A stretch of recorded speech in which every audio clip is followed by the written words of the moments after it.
Who wants to learn about buying properties without using a bank? Okay, this I can promise you, if there are no questions at the end of my presentation, I'm going to know that you guys can't hear me or something, because this will generate questions. In fact, you know what? I never do this. But I'm going to specifically skip stuff just to see if you guys are paying attention, just to see if you guys are going to ask the question, okay?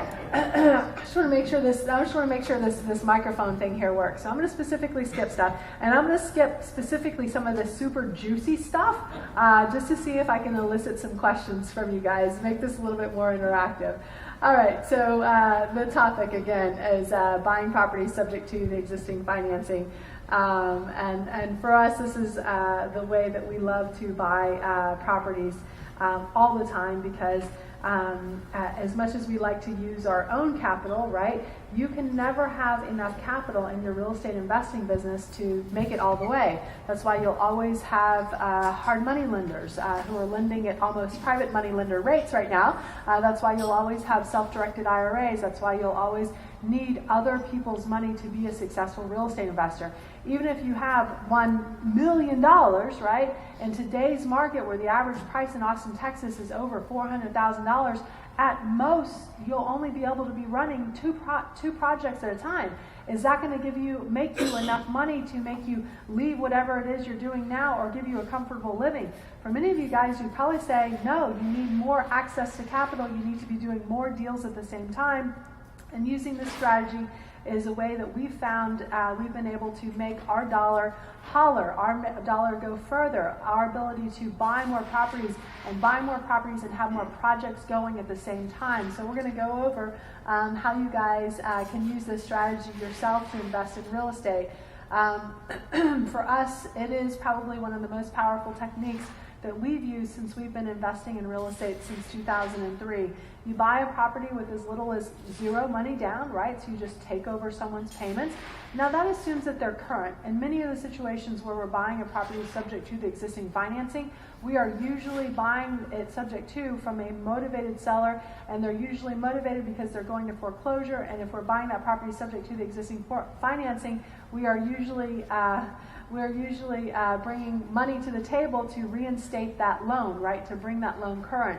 So best case scenario, you get it before they start getting behind on payments, but probably an average case scenario, you're looking at reinstating that loan to the tune of $10,000, $20,000, or maybe even $30,000, okay? You agree to make the payments on their loan going forward in exchange for the deed. So the way that we do things here in Texas is we have a promissory note and we have a deed, okay? These are two separate instruments that are filed separately at the county, okay? Each one of these security instruments are notarized. The promissory note outlines what the debt is on the house and what the interest rate is and who you make those payments to, okay? The deed represents, well, who owns this thing, right? It shows who the owner of that property is. Those are two separate things, and as a result, you can take the deed without necessarily paying off the mortgage on the property. So you can take the deed subject to the existing financing that the seller already has in place. For us, it's been a great way to pick up rental properties, renovations, our fix and flips, buy homesteads, and even wholesale property, right? So if you're selling a property to another investor, as an example, man, nothing's going to make that property sell faster than you telling them this comes with a loan. It already comes with financing. So again, it's a great way to help other investors make their loan payments go a little bit further as well. The details can get quite complicated, and you need to have a good power team in place to make sure that everything goes right. For us, for the long-term buy and holds, our rental properties, our wraparound mortgages, etc., we look for properties with low fixed rate mortgages, right? Not adjustable mortgages, but low fixed rate mortgages. We also look for no balloon payments. Now, balloon payments in this lending environment are very rare, but occasionally you'll see those in there. We also, for our short-term holds, for our fix and flips, all we want to do is make sure that there are no prepayment penalties. Again, in this Dodd-Frank regulated environment, you rarely see those anymore, but occasionally you will run across those. Really, for the short-term buy and holds, nothing else matters. It can have a high interest rate, But as long as that interest rate is still lower than your other cost of money, as an example, it's still a good method to use to finance your properties. You'll want to review your contracts and close at a title company. In fact, I don't recommend that you do anything in terms of buying and selling real estate without doing it at a title company. There are some people who will just say, well, I found a general warranty deed online. I'm just going to make a copy of that and I'll just have them sign over the general warranty deed. How many of you guys have heard of a quitclaim deed? You ever heard of a quitclaim deed? Do you know the value of a quitclaim deed in Texas? It's zero, okay? So for those of you who are new to this, you may say, and I actually had an investor who thought he knew everything, who came here from another state and told me, this is not you, this is not you, I promise. But it was someone who came here from another state, and he said, well, I've got a quitclaim deed on this property, and I'm looking for financing to do the renovation on it. And of course, all the investors who know Texas and invest in Texas were like, we're not touching that thing unless you get a general warranty deed signed over. Well, as it turned out, he could not get a general warranty deed. So did he really have control of that property? He didn't have the ability to sell that property, right? Which is where ultimately the exit strategy came out of it. So again, having some of this tribal knowledge, understanding some of these things as a real estate investor is very important to your success or your failure. And you'll hear a lot of people who say, well, in a divorce, for example, the wife signed over a quitclaim deed. Does that do it for a title company and allow you to get title insurance on the sale? No, it does not. So if you came here from someone else, welcome to Texas. Please use a general warranty deed, not a quitclaim deed. How many of you guys are familiar with the due on sale clause?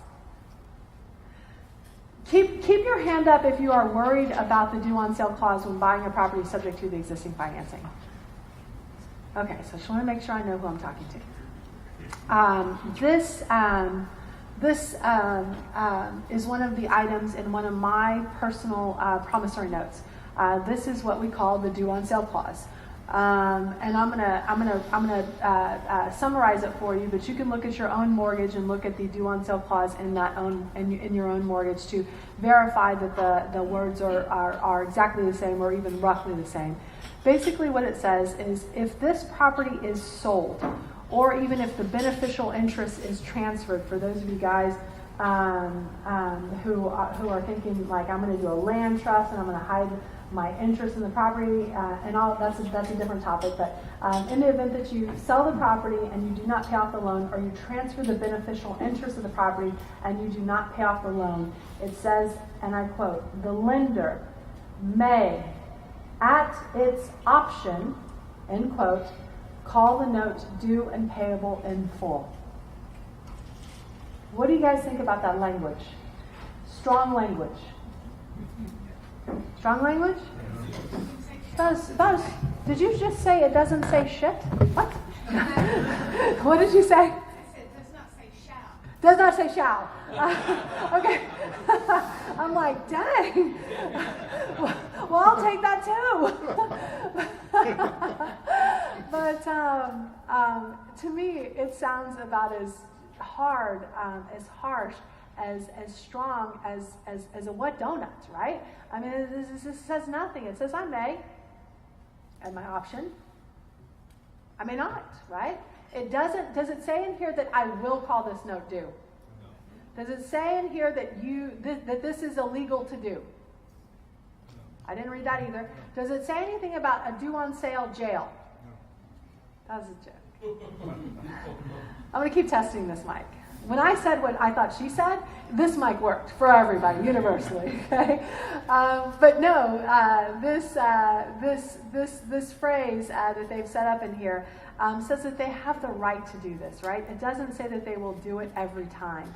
And trust me, we've tested it on in many ways over the last 13 years. But nearly every loan that's been originated after roughly 1995, 1996 has one of these provisions written in there, right? Go check it out on your personal mortgage tonight when you get home. And when you buy a property subject to the existing mortgage, you are technically triggering, if you will, this clause, right? You are effectively giving an owner, you're effectively giving a lender the right to call a property due, or call the payments due in full. Now, what we've experienced, and we have tried this many different ways, is this. Historically, lenders do not want to call a loan due, do not want to exercise this clause if the payments are on time, if the loan is current. They have no interest in taking that property back or trying to foreclose on you if the loan is performing. They are getting back their money as they have outlined it in that exact promissory note, and they don't have an interest in doing that. They are in the business of holding paper. They are not in the business of holding properties, right? Banks don't want those properties back. Some of the diversions we've seen some investors do. We've seen some investors try to disguise the sale by using a trust to transfer the beneficial interest without recording the deed under the Garn-St. Germain Act of 1982.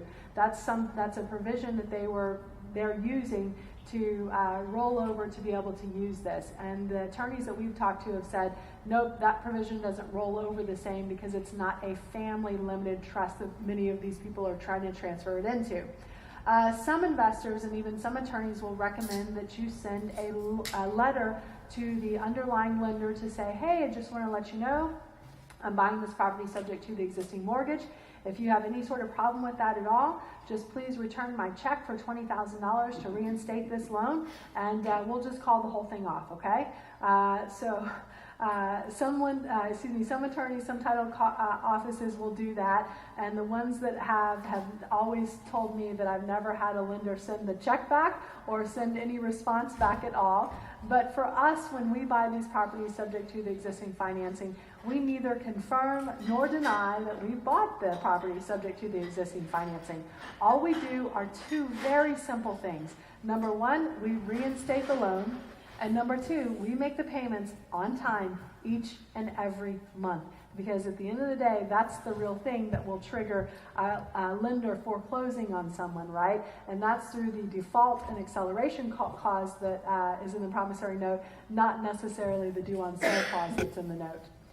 Some details when buying a property subject to, some of the steps that we follow specifically. Number one, you have to find a property. What are great ways to find a property, find motivated buyers? What are some of the marketing strategies we use to find these exact types of, motivated sellers? Direct mail, yes? Direct mail to what kind of a list? Foreclosures. A foreclosure list, right? The pre-foreclosure list is a great way to find these people. They've already messed up their credit, right? So they're, in some cases, easier to sell because people who have not yet fallen behind on payments, one of their questions is, well, how do I know that you're going to continue to make payments on this loan going forward, right? But someone who's already messed up their payment, now they have an opportunity to bring that loan current and get payments made every month on their behalf. So it's an opportunity to build back up a credit score that may have been put down. So once you find that property, you'll explain to the seller that you want to purchase that property by taking over payments on the existing loan. That has benefits to everyone who's involved. For you as the investor, for me as the investor, it's allowed me to go outside of my maximum allowable offer formula. So as a real estate investor, what's our maximum allowable offer formula? 30% minus 70% of 30%. Okay. 30% ARV minus repairs. Okay. What did you say?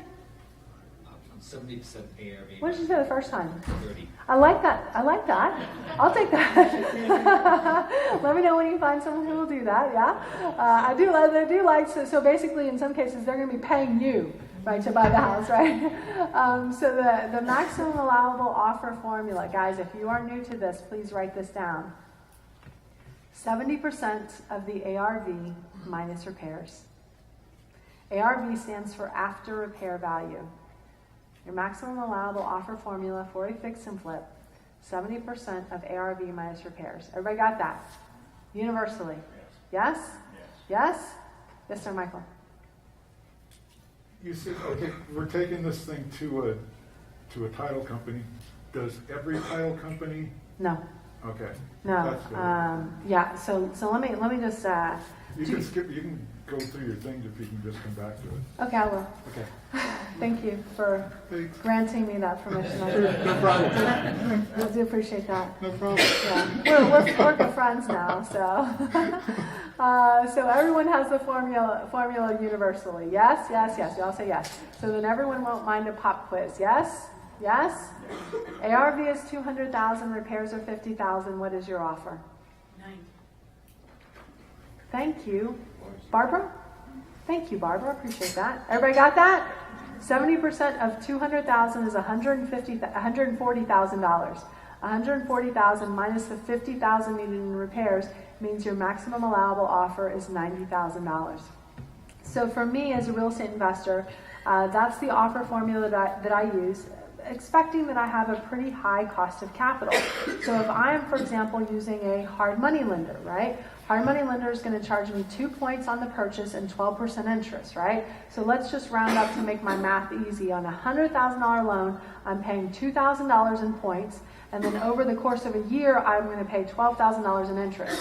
Now, I can get it done a little faster than a year, right? So I'm probably going to get it done in about 6 months.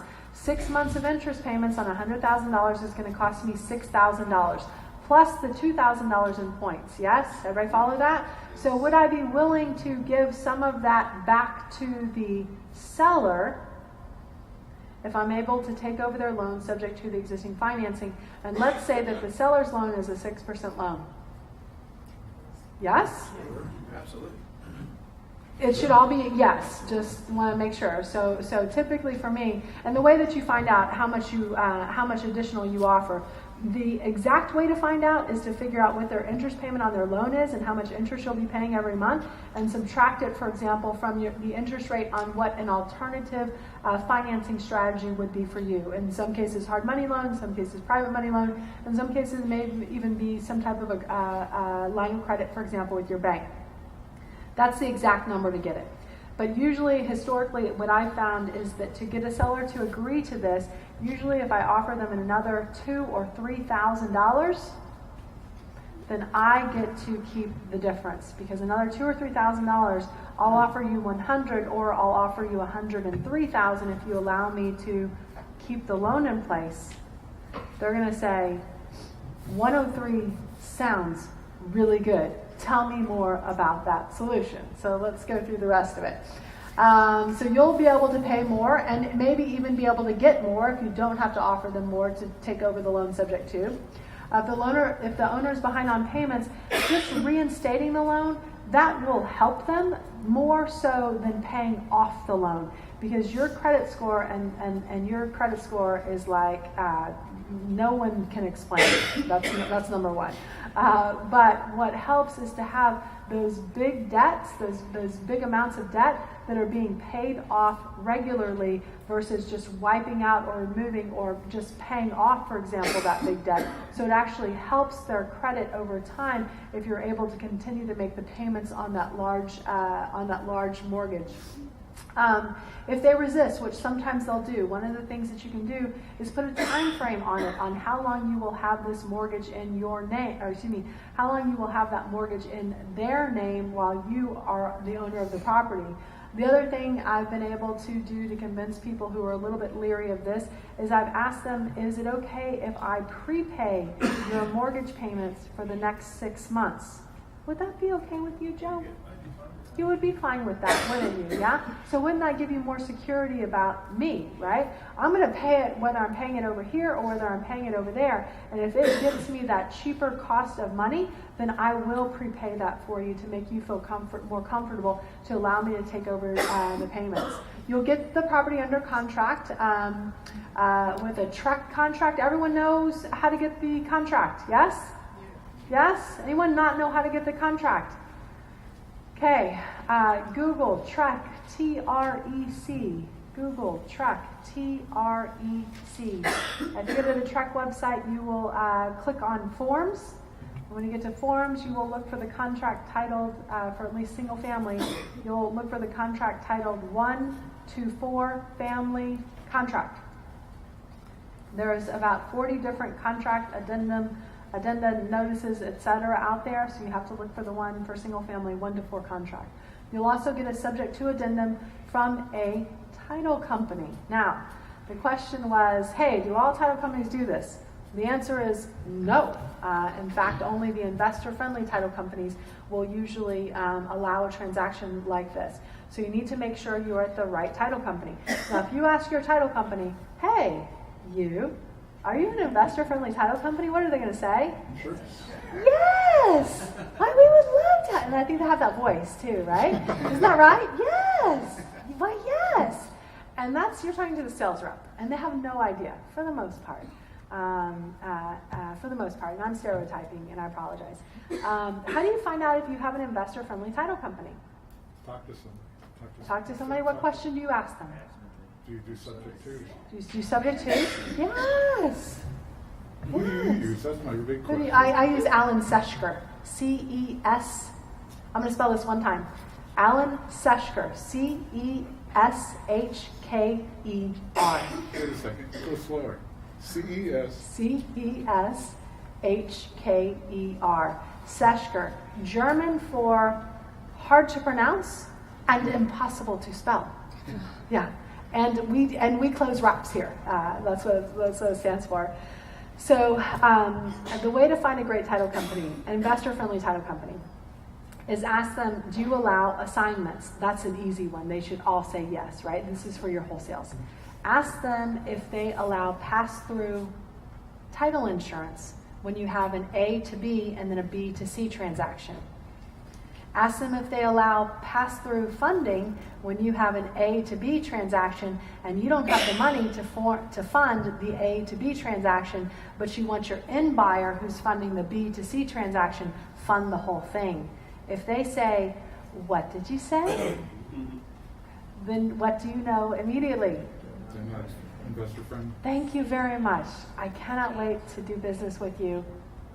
Never. You do need to have an investor-friendly title company to do this for you because you want to make sure, number one, you're with someone who understands it, who doesn't just say yes, who actually can, and number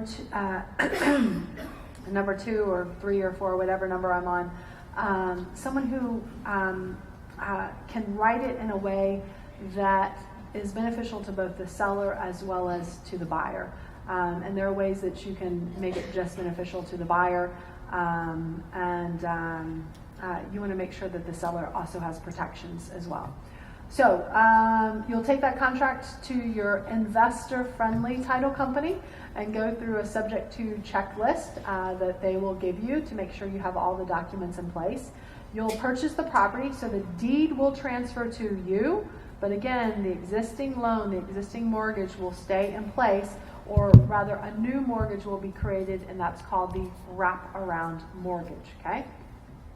Exit strategies, again, fix and flip. You can renovate and sell that property. Buy and hold, you can hold it as a rental property or buy and hold it for a homestead, or you can sell it on a wraparound mortgage to an owner finance buyer, yes? So, Just for a second, during this process, do you do a title search and make sure there's no other liens against the property? hell yes. Yes. You're not going to close at a title company without them doing a title search for you. Like, otherwise you wouldn't even need yes, you have to have a title search. We were just talking, I was just talking to one of my colleagues, and he said, I'm looking at a house.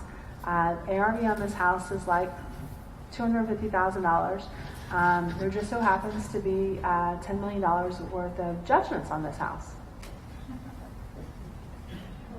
Gee, Oh, really? what a deal.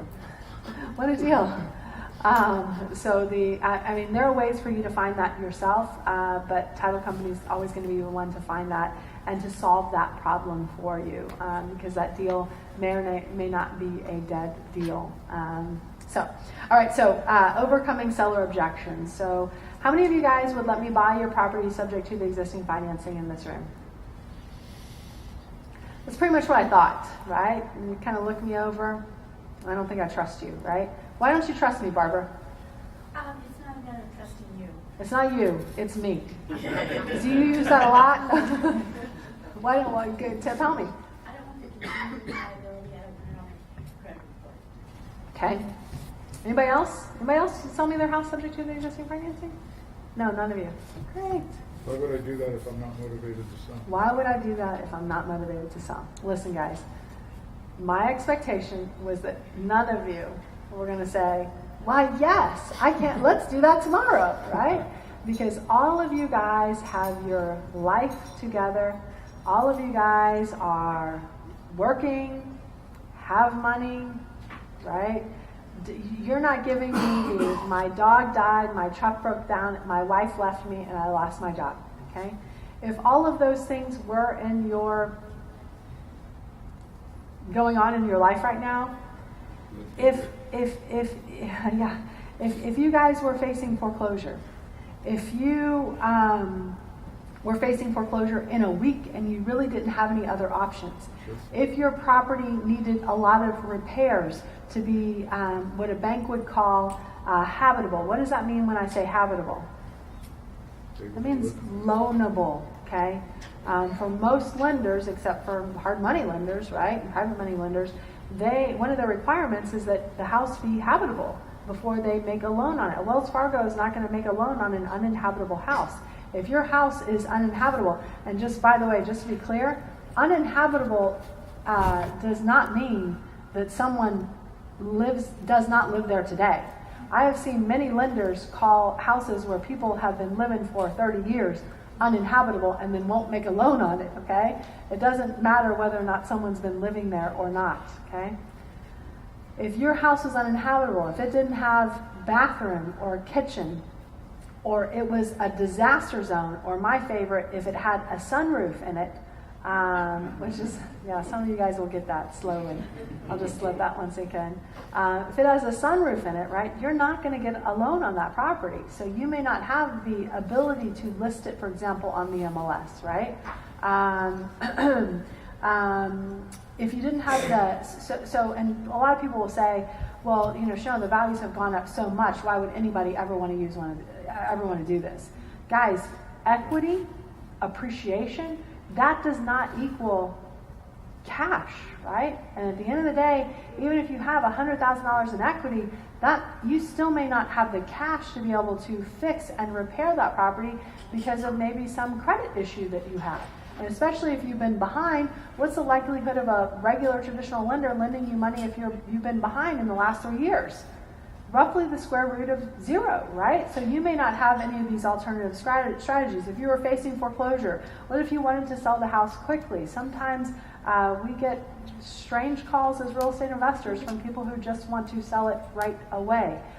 Sometimes we get calls as real estate investors from people who say, I don't want to deal with a realtor. I don't want anybody walking through my house, right? If one of these things is in your life right now, then you are a candidate for allowing an investor to buy your house subject to the existing financing. If you are current on your payments, and if you're one of those people who, every month I make another $300 to the principal on my loan. Guys, I'm not buying your house subject to the existing financing. Yeah, we've already cleared that up. But if something else is going on, that's where that opportunity becomes presented. So what are some of the objections that you can, what are some of the ways you can overcome objections? Number one, why would I buy your house, reinstate your loan, which is going to be $10,000, $20,000, or $30,000, and then say, well, that was fun, and stop making payments? Why would I reinstate your loan and then put probably the average renovation cost here in Austin somewhere between $30,000 and $80,000, right? Why would I reinstate, put all of this money into renovating your property, and then say, well, that was a fun way to spend my money. Now I'm not going to make payments anymore, right? So those are the two biggest ones. Obviously, you have skin in the game, and you need to communicate that to the seller. And then working with an investor, stopping foreclosure today. Like right now, in many of the cases, the houses we buy, they're going to foreclosure in a matter of days, right? Stopping foreclosure today and then hoping that I'm going to keep you out of foreclosure, isn't that a better solution than just letting you go straight to foreclosure right now? Obviously, in many cases, that is. For me, I also add information about my financial stability. I let them know that this is something that I've been doing since 2003. In fact, many of the houses that we still own as rental properties today, we bought subject to the existing financing back in 2003, and I've got the history to prove it. So that also makes people feel comfortable. Sorry, this thing's getting a little touchy here. Again,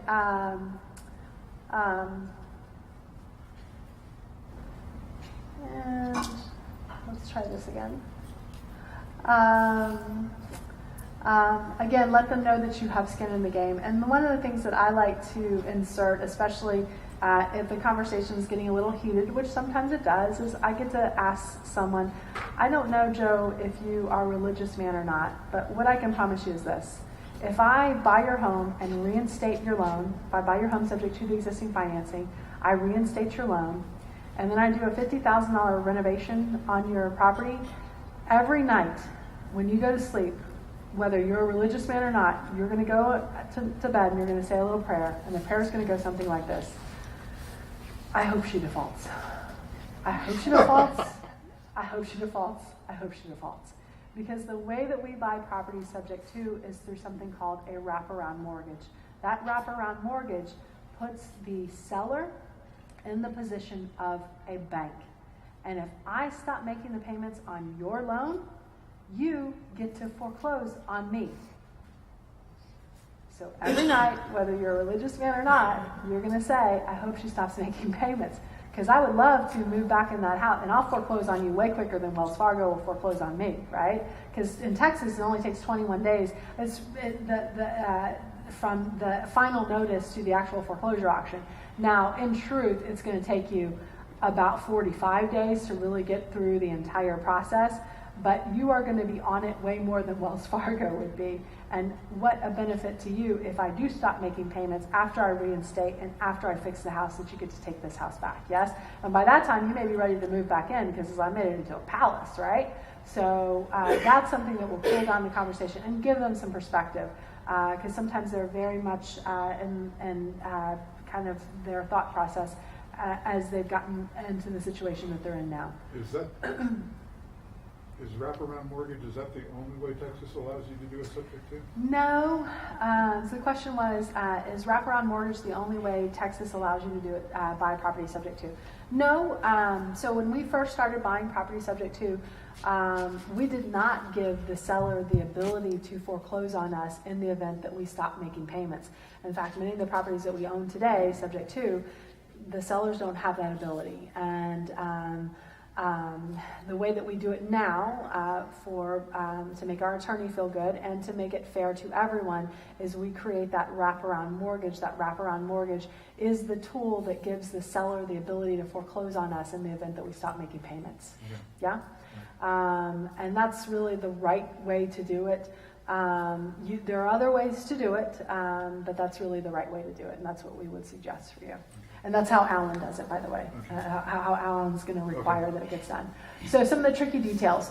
You'll want to verify the loan balance, so you'll send in an authorization to release loan information form to the seller's lender to be able to get information about the reinstatement, about the payoff, and to also order an escrow analysis.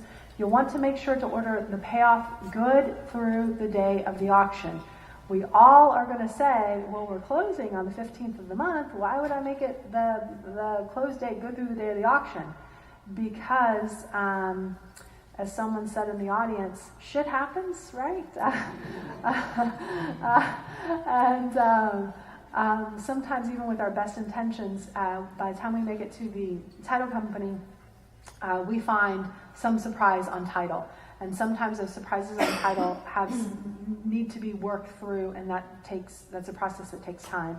The other issue we find is sometimes getting the payoff and the reinstatement from the lender is not very easy, right? And something that takes time. And giving yourself as much opportunity as you can is helpful, because reordering a new payoff and a new reinstatement when it's just a couple of days before the auction is very difficult to do. Not impossible, but it takes a lot of time on the phone not taking no for an answer as people tell you, no, we don't have time to calculate that. We're taking it in foreclosure. You'll want to buy this property in the name of an LLC. We have 2 different naming recognitions that we use when we're buying these properties, and it depends on our exit strategy for the property. If we're keeping the property as a buy and hold long-term rental, we will set up a new LLC for that property. And we will name that new LLC the last name of the current owner dash the street name of the subject property, comma, LLC. Why do we do that? Specific to that property? It's specific to that property. How many of you guys have called the Secretary of State to see if a name is available for you to create an LLC? How long was that phone call? It was a while. Charles, what's your last name? Koval. Koval. Covill. And Charles, what's the street name you live on? Water Race Court. So Koval dash water 1234 Water Race Court. Do you pretty much know when you call the Secretary of State that you're going to be the only person that called that day who got a name right on the first try? Do you think that LLC name is available? I can guarantee it, right? So that's one of the things that we do. We'll write that name into the contract, and then we won't start that LLC until the day that we buy the property, because we don't want to start it before, because what if the closing doesn't make it to the finish line, and then we have Koval dash 1234 what the heck? Water Race Court. Water Race Court as an LLC that we paid the Secretary of State $300 filing fee and paid an attorney several $100s to create for us, right? So that's one of the tricks that we use. And also, in the event that a lender ever was to go back and say, hey, we want to look at all the deeds to see make sure that they match the notes, right? They'll see your last name on a property that you have a mortgage on and the address of the property. So they're going to think there must be some family planning thing going on here. They're not going to think that Shanola Grove just bought this property subject to the existing financing, right? So that's one of our strategies that we use. Now, if we're keeping it for a short-term fix and flip, right, we're only going to hold it for a few months, then we'll just buy it in one of our normal fix and flip company names. Because even if the bank were to, oh my God, find out, which is what so many people are afraid of, that never happens, we're selling it so quickly because we're buying, fixing, and flipping that they don't even have enough time to actually go through the foreclosure process. You'll need an insurance policy. Highly recommend Mike Munzing go write that policy for you. You'll need to name the original owner as an additional insured because the bank will check to make sure that is the case. This is very crucial. You'll also need to name the lender in the mortgagee's clause because the lender will look to make sure that that is the case. You'll also want to verify all the loans on the property. So David, this is your question. Yes, we always verify the loans to make sure we're buying something, the thing that we're buying doesn't have $10 million worth of judgments, right? And you'll want to understand the terms of the existing note. Sometimes there will be surprises. I looked at a seller's note recently, and it was a shared appreciation mortgage, which I'd always thought was like spotting Sasquatch, like is something you hear about, but something you never see. Occasionally you'll find something like that that will change how you evaluate the deal. A couple more tricky details. You'll want to change the mailing address for the loan statements. You'll do this by calling the customer service center or even doing it on the online account. Because occasionally the lender may send you a refund check for the escrow. Occasionally the lender may change your monthly payment, especially if it is something that's escrowed. Usually every March, the lender goes through an escrow analysis and says, Dear Joe, you can either increase your monthly payment to us by $65.43, or you can just write us a check right now for $850 and then you can keep your payment exactly the same going forward if there's an escrow increase and your balance is not enough in your escrow account to cover it. If there is an escrow decrease because they overcalculated something, by law they have to return to you any amount that's over a certain amount. So they will sometimes send you a check.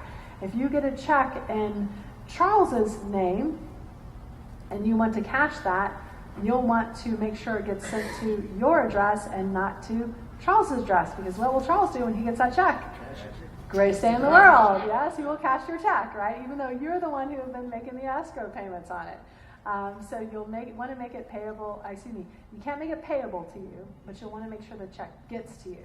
Now, what's the instrument that we will use to allow us to cash this check? A limited power of attorney. Okay. Oh, this last one is an important one too.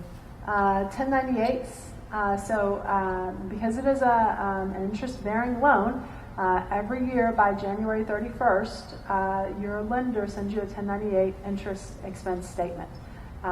You were the one, as the investor, who paid the interest on that property, so you are the one who actually gets to write off that interest expense on your Schedule E on your tax return for that.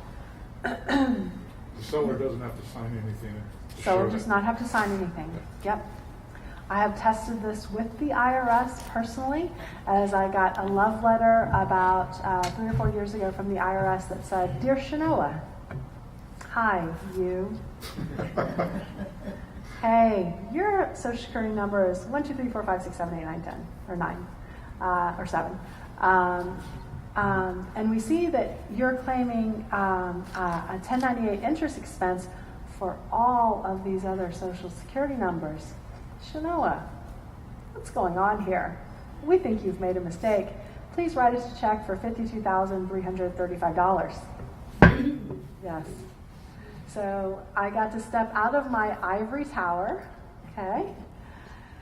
And I got to put into practice what both my attorney has told me and what my CPA has told me, which is because you are the one who's making the interest payments, because you're the one who are making the monthly payments, only you are the one who is allowed to write off this as an interest expense. And I thought, yay, I get to test this for all of you guys. You're welcome, yeah? So I sent the IRS a letter back saying that I bought these properties subject to the existing financing.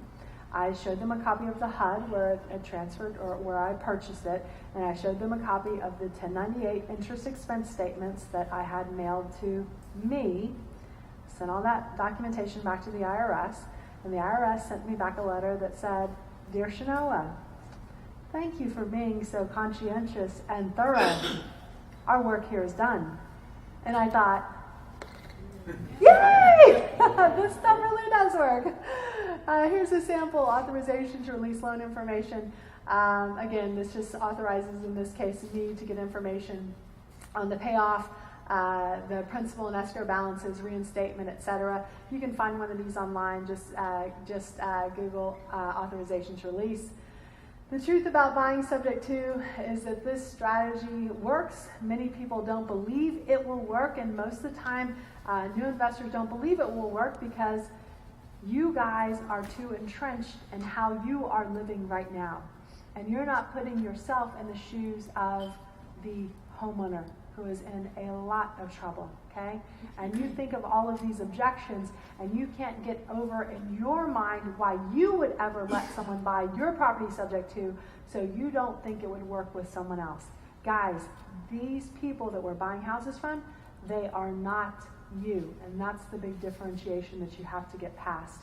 The whole truth is, it does eventually get awkward managing someone else's loan, getting the 1098 interest statements, changing the monthly payments as the escrow changes, but it's definitely worth it. And for us, we use it whenever we can, because for us, what we've found is it's some of the cheapest money that we can get access to.